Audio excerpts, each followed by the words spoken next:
지금 대장동 개발 과정에 그 성남도시개발공사 또 성남시의 실무진들의 반대에도 불구하고 민간 초과이익 환수 조항이 이상한 이유로 삭제가 되고 진행이 되었다는 보도가 계속 나오고 있습니다. 그리고 실무진들의 그와 같은 진술, 증언도 계속되고 있는 것으로 알고 있습니다.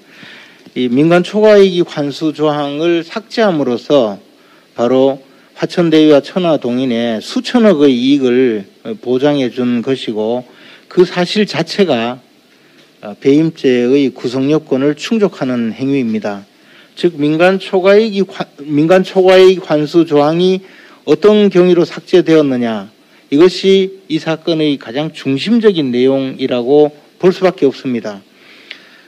그렇게 하는 과정에서 지금 유동규의 행위는 명백히 드러나서 구속이 되었습니다. 민간 초과이익 환수 조항이 어떤 경위로 삭제가 되었는지에 대한 기초 사실 조사는 된 것으로 보입니다.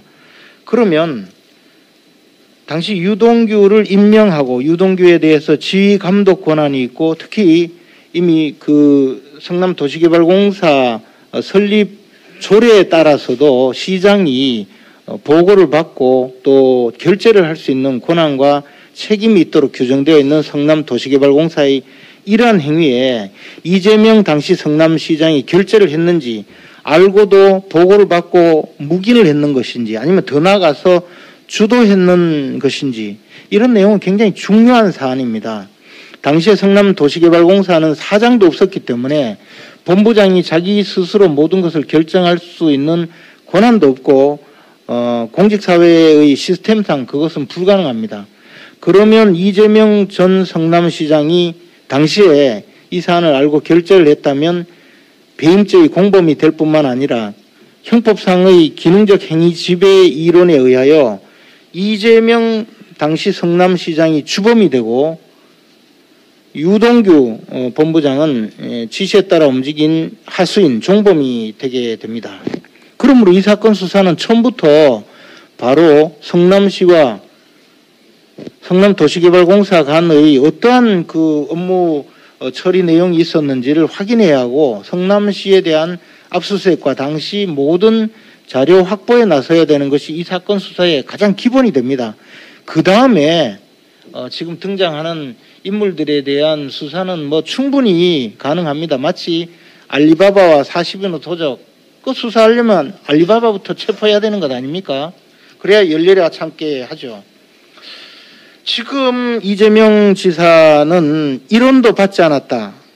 이 사건이 시작되자마자 첫 번째 반응입니다. 1원도 받지 않았다. 즉 나는 돈을 받지 않았다는 것이죠. 돈 받지 않았다고 인정해 줍시다. 그러나 결제를 하지 않았다. 몰랐다. 이런 얘기를 한 적이 없습니다. 나는 대장동 도둑들로부터 이익을 빼앗아오는 설계를 했다. 나머지 설계는 국민의힘이 했다. 그럼 유동규가 국민의힘입니까? 즉 다시 말씀드려서 바로 이 민간 초과이익 환수 조항을 이 어려운 이야기를 하니까 목이 막힙니다. 민간 초과이익 환수 조항을 누가 주도했느냐, 그에 대해서 보고를 받았느냐, 승인했느냐, 또는 그 점에 대해서 스스로 몰랐느냐, 이것을 밝혀야 됨에도 불구하고 그 내용을 밝히기가 힘들기 때문에 국민의힘이 설계했다, 이런 주장을 하고 돈을 받아간 것은 국민의힘이다, 이런 소리를 합니다.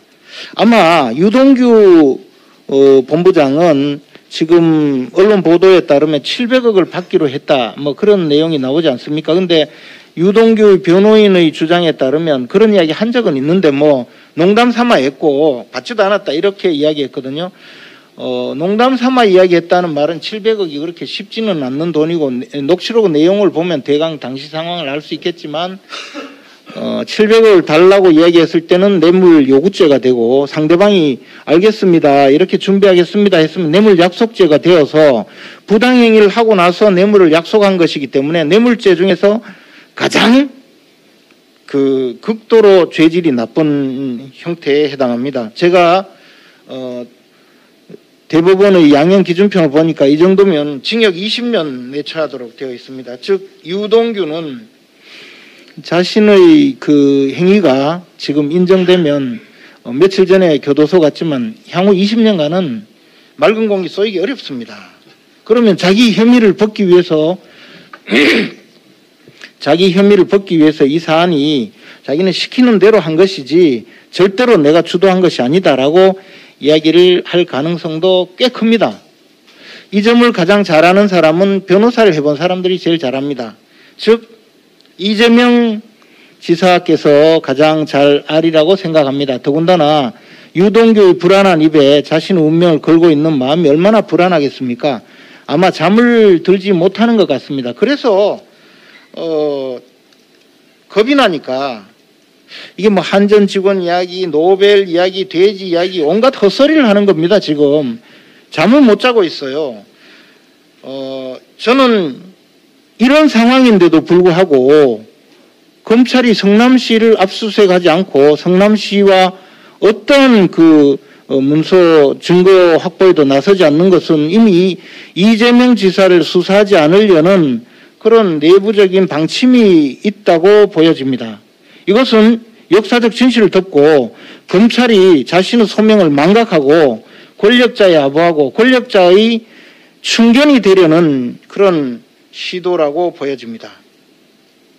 더군다나 이재명 지사가 지금 떠들고 있는 여러 가지 이야기는 전부 허위사실 공표에 해당됩니다. 무슨 뭐 단군 이래 최대로 공익에 부합하는 개발을 했고 가장 많이 이익을 환수했다고 주장하는데 저것도 조사해보면 다 거짓말입니다. 즉 공직선거법 위반이라는 것이죠.